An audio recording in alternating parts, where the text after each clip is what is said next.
on one hand, you have this superpower, but on this other hand, you have a constant chaos in your head. It feels like there are people living in there. The times in your life where you felt too much or too intense. When you said you dialed that down to fit in and conform, that's when I lost a lot of my curiosity. For me, that was like teenage years. It's taken me a decade of self-development to get to a space where I understand who I am beyond the label, and not taking the label, but learning to work beyond the label. I've done that my whole life. I don't know if that's an ADHD thing.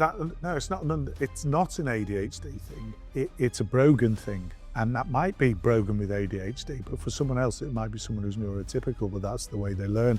And it's that classic expression of when you've met one person with ADHD, you've met that person with ADHD, not everybody. You know, I spoke about my disadvantage, but I also have this huge advantage, this hyper-focus. Like, I can get my teeth into anything. I can recite the ins and outs of something if it excites me. So philosophy, I was fascinated by. All of that drama, fascinated by. And I think having this hyper-focus is a super gift. Brogan Garrit-Smith. John Reynolds. Been looking forward to this. Me too, so excited. Coming together, last time we were all together was Ideas Fest. You came along, find out what it was all about. We ended up having breakfast together. And I love how this has all become a lot more of a relationship. You guys have been on the podcast since. But ADHD, I know when we first met and we did a podcast about 2 years ago now. It's a big I think part, about 18 months ago, wasn't it? Yeah. big part of what you talked about. And I was learning from you then. Bear in mind, I'm 3 months now diagnosed. So what a full turn. So the information you gave me then, information from you. So this conversation, I can't wait for. Me too. How long did it take you to realise that I had ADHD then, Phil, as an expert? 30, 40 seconds. As long as that. So just for anyone that's listening, it was like pretty high and obvious. Yeah, your insatiable energy, the boundless, you kind of sat down for breakfast, but didn't sit down for breakfast. Bouncing, conversation, don't take any of this criticism because you're absolutely amazing. Thick skin. And the interruptions. It's going to be one of those. There was probably eight people there, and everyone met Brogan within 2 minutes. Yeah. And then, to be fair, you went over and introduced yourself. You've done it in the studio now. Everyone knows when Brogan's arrived. I love that. Yeah, it's a good thing, isn't it? But with that, so we have a bit of two different views, don't we, here, Phil, on like the whole ADHD thing. But one of the things that I feel, and it's been a weight of mine, is that feeling of you guys loved me and you welcomed me, but there is also another side of it. My boyfriend will say I'm Marmite. For other people, you can come across too much, too intense. It's draining. Like, we're lucky that we're all high energy, but with that, you can meet people that aren't for you. And growing up and going through school and standing out like that, you can feel like a huge black sheep. I'm lucky that I'm older and I'm in a creative field that accepts me and embraces my personality. But as children, we're not programmed to work in that way. But you've created a eco-structure around your life that I respect, because it is so that you can be your authentic self. But that's took me 32 years. Yeah, and it shouldn't. Did you ever mask and dial it down to fit in? Because this is a bit I don't know about you, right? Yeah, my whole life. And I was diagnosed, just to give some context, with ADHD like long before it was a trendy diagnosis, guys, that you see on TikTok and stuff. Probably about 12, 13, loosely diagnosed at school. I was going through a lot as a child. And it has been the bane of my life. I know we sit here and make jokes of it. And on one hand, you have this superpower, but on this other hand, you have a constant chaos in your head. It feels like there are people living in there. It's the times that you go to do something and the self-doubt creeps in so loud because it's almost like it's overcrowded. It's the times in your life where you felt too much or too intense, and living with that and not understanding what that is as a child and the dysregulation that comes with that can have huge consequences. And it's taken me a decade of self-development to get to a space where I understand who I am beyond the label, and not taking the label, but learning to work beyond the label. So I know I'm at a disadvantage when it comes to attention. I know when you were just talking, I'm finishing the sentence in your head. I am so far advanced. And I know also that I'm living in an environment that exasperates our attention, right? We're living in an attention crisis. Like, there are multi-billion-pound companies that are fighting for our attention day in, day out. So I'm on a huge back foot. So there are certain things that I have to do in order to counterbalance that, because I believe to a degree attention is a skill. And going back to my childhood, if I'd been given that label properly, I would have used that as a free pass. Like, if I was a kid now and there was ChatGPT, I'm not spending 2 hours writing an essay. Why would you? Yeah. And I would have bypassed all the hard work that I've done to be able to now regulate my body and understand it. And it also worries me a bit for children, because like anyone who's young is going to use something as a free pass. Absolutely, especially those with impulsivity, creativity. We're going to have to change the way that in the future, we measure intelligence, because if it's writing an essay and that can be done by using AI, then the essay will have to be changed in that process. But let's just peel that back a bit for a second. Let's peel you back a bit for a second. For people that don't know you, who are you? Oh, because it's quite easy just to come out with the labels with like what you do and like you're a mum. But I think at my core, I'm a deeply curious individual that is committed to bettering myself and committed to bettering the lives of people around me. And I have this insatiable curiosity for life that has drove me to ask questions that a lot of people probably wouldn't ask, or would kind of stay in their lane. And I've been led by my curiosity most of my life. And I think it's given me an interesting personality and an interesting outlook on the world, because I've chosen to be guided by my curiosity and my impulsivity to see where that leads, rather than being fixed on the end. That really relates to me as well. Staying curious, asking questions. Did you dial, when you said you dialed that down to fit in and conform, that's when I lost a lot of my curiosity. And I wonder if that's the same for you. And I'm talking about, for me, that was like teenage years, because I was not interested in a lot of what I was learning in school. And I was being told I needed to pass exams to then get a job, which is the career that you then follow. And I'm thinking, well, I'm not interested in any of this. So I actually pulled back. Whereas I think what aligns us now and all of us is I can't get enough information now, because I've got a purpose behind it, and I've kind of peeled back the layers. I just want more. Well, it's like the hyperfocus, isn't it? Yeah, but did you lose that? Yeah, I lost that as a child. Like, just for context, there was about 4 people in my maths class, and I was made to sit on my hands through science experiments. I wasn't allowed to touch a Bunsen burner. I wasn't allowed to do sports with a javelin. Someone go pass me the scissors, and I would just like throw the scissors or throw the javelin. Just really impulsivity. So, and I would see the Bunsen burner, and I'd be like, oh, what if I push that and do that? And it would set on fire. Ooh. So in the end, I was quite physically constrained as well. And I went to a school where there were not a lot of children in the class. So I think that narrative as well, where like you say, how we measure intelligence, I was conditioned to think that I was stupid and that there was nothing here for me and that I was quite limited.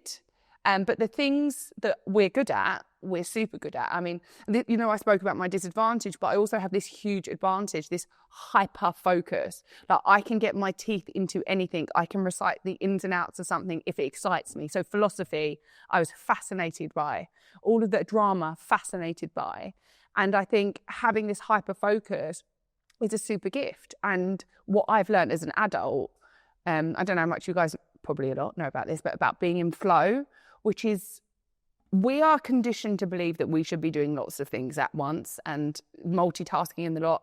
I cannot do it. I've never been able to do it. I do one thing. And being in flow means you are focusing on one task at the time that is meaningful to you and is at the periphery of your abilities.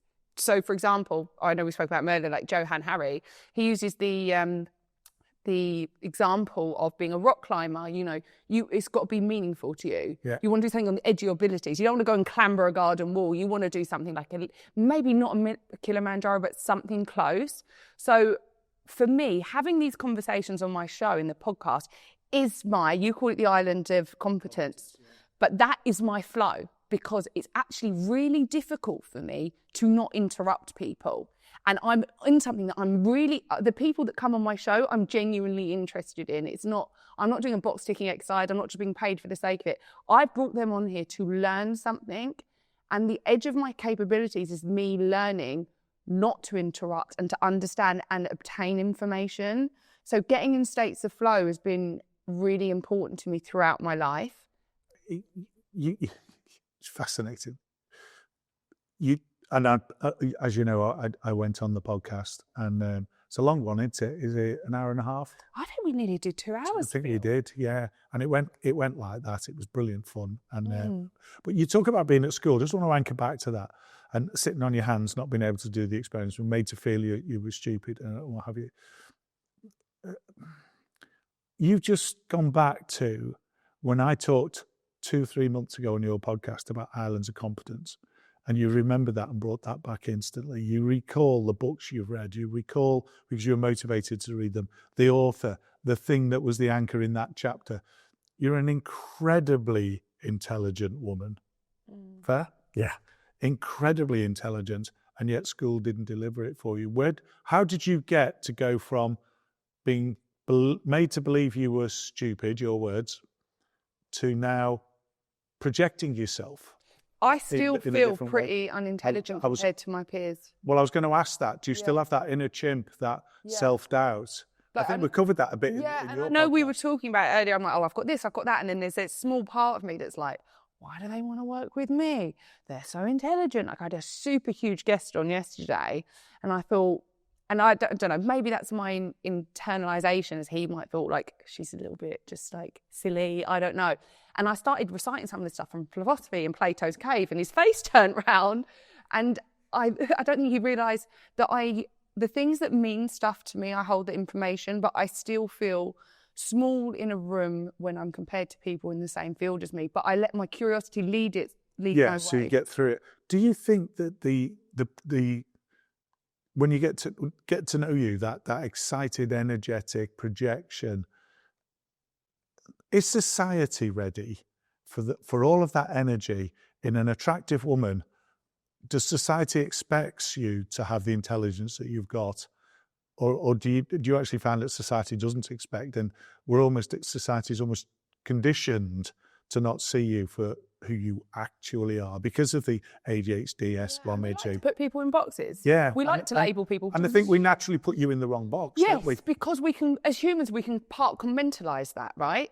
But I feel like as a society, we've got to a place where we've put everyone with these labels that no one's allowed to have a personality anymore in this diversity. I can be ADHD, but I can also, like, with all of this chaos and that comes up, you forget the other side. What goes up must come down. I'm spiraling. I'm really sensitive to rejection. I feel hugely empathic, to anything that's in my life. So as much as I can lift a room and build people up, there's the other side of the coin that can sometimes be your downward spiral. Mm-hmm. And I think for me, it's been really important, and that's what the show's been about, is removing these boxes and really talking to people about their journeys in getting there. What's their driving decisions? Like, why do they choose there? Because as a society, we're so quick to judge. Why does somebody want to do that, or why have they behaved in this way, that we don't see the shaping experiences that have made their mind come to those decisions. And I think we live in a world where we're really quick to judge. And it's just about dismantling who people truly are. There's a real relatability to that, isn't there? I think you're authentic. You don't think before you speak. And I can tell at times your mouth can't actually keep up with what you're thinking. You've spun so much out, back to the point where Brogan can recount so many things. And that analogy of using throwing the scissors, every time some past scissors, and they're already at you. Analogy of someone, you're like, oh, it's gone in. And that whole kind of conversation element where when I listen to you, and this conversation is a good example, where as someone's saying something, your brain is spinning so fast and you're so naturally curious, you actually ask the questions that they want to be asked, and that anyone watching and listening, and I count myself as the audience in that scenario, and I'm like, I'm so glad she asked that, because your brain spun it around and go, well, why did you do that? And what happens then? And that leads to such an interesting conversation and questions that other people wouldn't normally ask. But I don't think you necessarily know that, and maybe I hadn't been told that enough, and it's a real skill.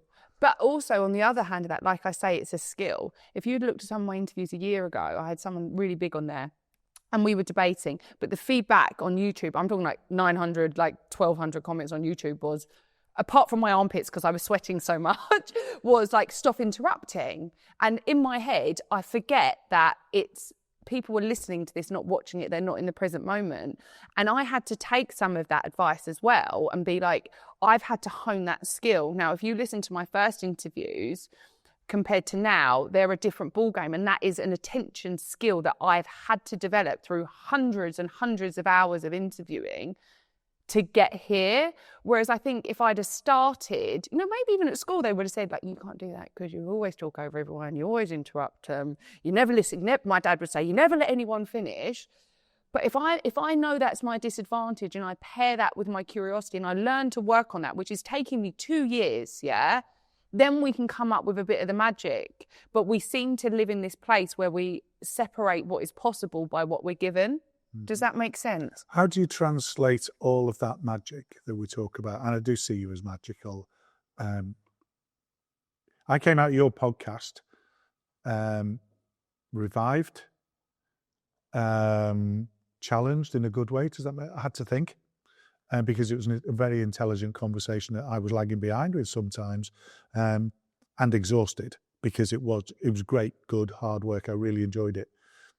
And I see you in a light, having worked with you, that I don't think many people would get to see that light. It's back to my first point earlier about which box we put you in.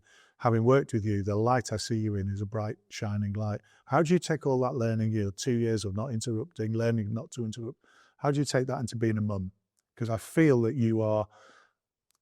you've probably got a lot to say about being a mum with ADHD, because I think... And I don't want my son to go through the things that I've been through with the ADHD.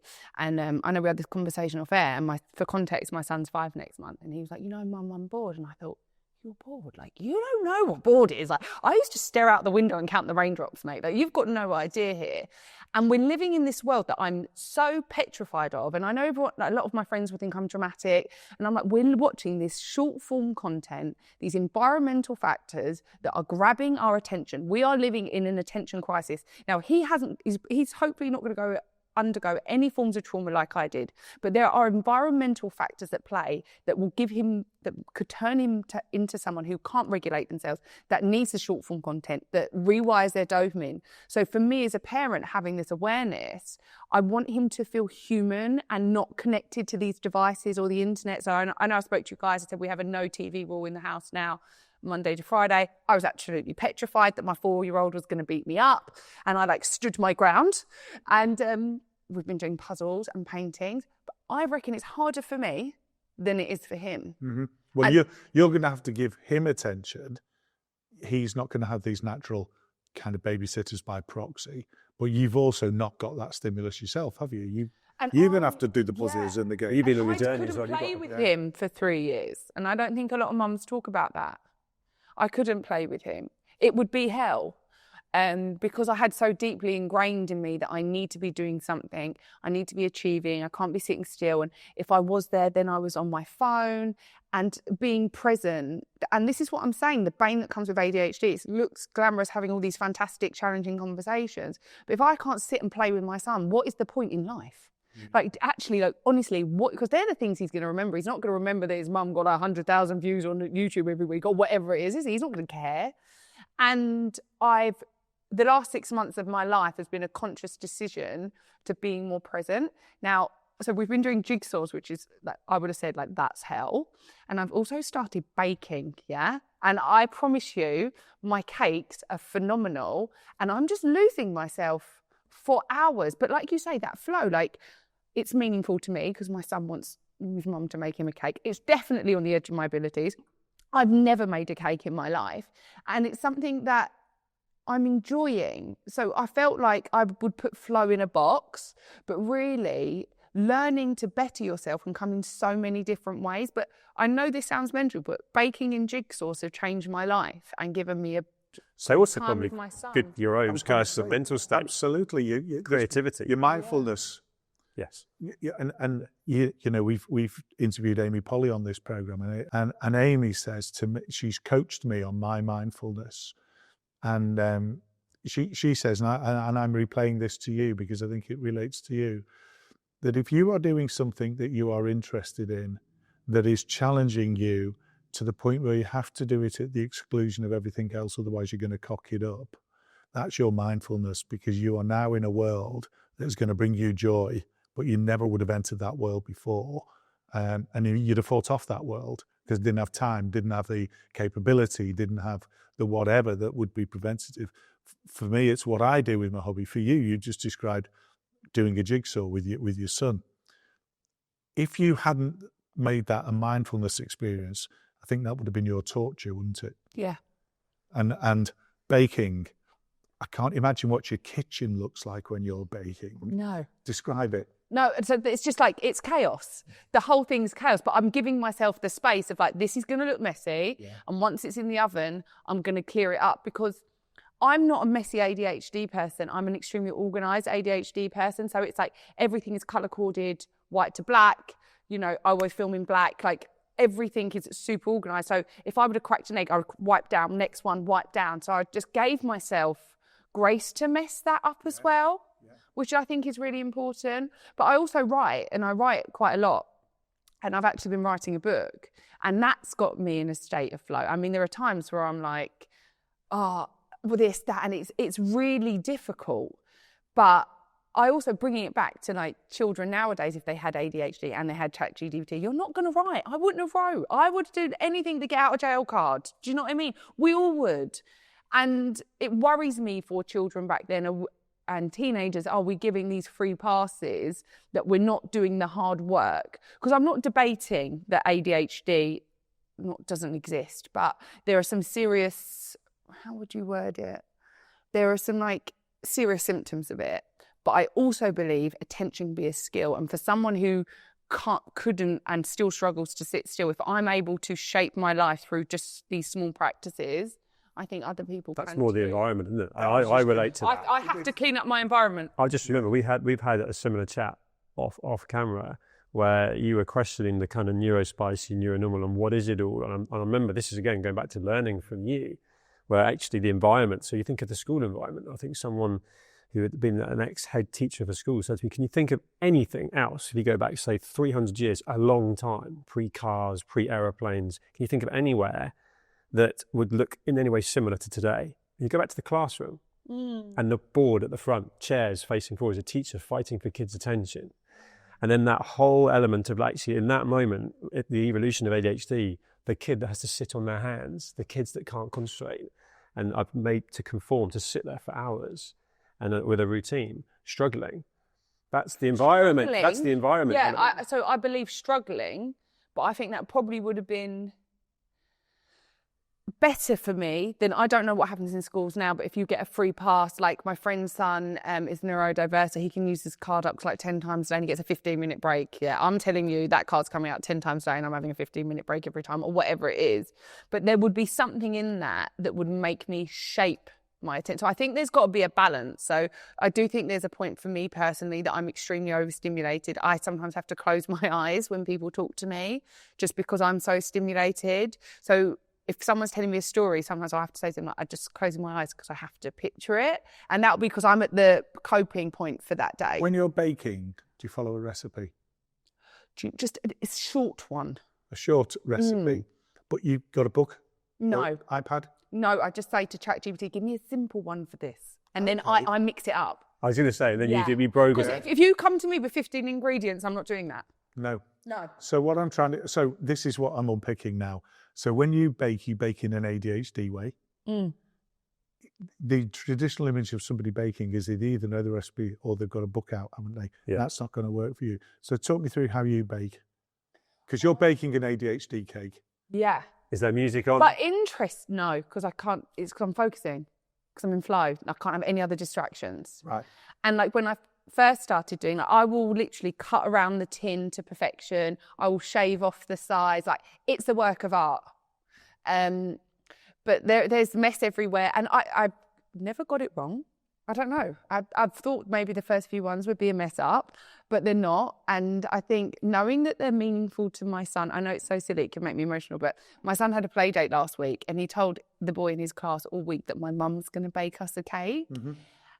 Something so simple meant so much to my son, I allowed it to be quite a profound experience to share. But I've been working on this consciously for 6 months, and my life in the last 6 months around ADHD has changed. How long does it take you to bake a cake? Start to finish. And I refuse to use a machine. So I have to do it with my hand because I enjoy it. And it's like, no, for this part, you definitely need a machine. And I was like, what did people do years ago? They didn't have machines. So I have this whisk and it's literally all bent out of shape and I will do it for ages. At one point, I was like, oh my God, my arm was burning. So I think this arm's going to be bigger than this arm if I take this off. It's like relentless energy. I'm going to bring one next time. Can I go I love, because I vibe off you big time, and that's a key part of where that tribal element where you find each other. Like when we connected, friendship develops. The amount of people you've introduced me to, we enjoy introducing each other to people, and often those people, I would say, probably are neurodivergent, right? There's an element of, we find people that we can vibe with. But when I've been told I'm too much for some people, you have. Where do you sit with that now? And what I mean by that is there's an element of maturity perspective where we choose. They're not your people. And I think I have spent so long of my life looking for everyone to validate and love me, and I feel like everyone should like me. They're not your people. And that's okay. But going back to the fact that we were talking about environmental factors that are exacerbating ADHD-like symptoms. You know, I gave you the example, I was in this wellness place, this young girl's telling me she can't sleep, yada, yada, yada. And I said, what do you do before bed? And she's like, well, I probably sit on TikTok till 2 a.m. She's like, but I've got ADHD. And I'm like, have you been diagnosed with ADHD? She's like, no, but I've got these symptoms, I've looked it up. So she's exacerbating her mind with all this short form content. Her excuse for now not to sleep is ADHD. And for me, my symptoms of ADHD have come from a traumatic childhood and an inability to be present at where I was. So you kind of come out of your body and you're in these other thoughts. So I used to think like, this is all BS, is not everyone's running around with ADHD, but there is some truth that these environmental factors are exacerbating all of it. Absolutely. But we're missing the true kids that need it. Yeah. And this is the difference. We're missing the children that have been truly traumatized or gone through something where they're unable to sit there. And I also wonder, you might be able to answer this, Phil. So if I was this extremely neurodiverse child that was sitting on their hands at school, if I would then had the access to short form content and scrolling, which is almost a form of regulation in itself, that would have exacerbated my ADHD? Well, it depends. It depends on the context, because I remember 20 odd years ago when I first started, there was emerging research, which we've confirmed in many different ways. You give a child with ADHD a sheet of A4 typewritten word to read. Younger, I hope, in hell of them reading it. You give it them on something like an iPhone or a tablet where they've got to scroll, so there's a physical thing and they can read a lot more of it than they would do on paper. So it's environmental. And it's about the controls and what it is we're expecting. Interestingly, I can't read on an iPhone. If I read a book, or Kindle, I can only do book and paper, and I have to read and then reread a page and then underline it. But I've done that my whole life. I don't know if that's an ADHD thing. No, it's not. It's not an ADHD thing. It's a Brogan thing. And that might be Brogan with ADHD, but for someone else, it might be someone who's neurotypical, but that's the way they learn. And it's that classic expression of when you've met one person with ADHD, you've met that person with ADHD, not everybody. There will be some people with ADHD who will read from a phone or a tablet, and that will work for them. And we've got to be very careful as we build up this, whatever being an expert is, we build that kind of passionate following for discussing the right things, that we don't stereotype that there's one size fits all, because it absolutely doesn't. And I think we are totally aligned with that. Yeah. And again, in your presence, it's an honour, it's a privilege, you're amazing. I love your energy. Phenomenal energy. Thanks for having me on. Love your energy. Look forward to it, loved it.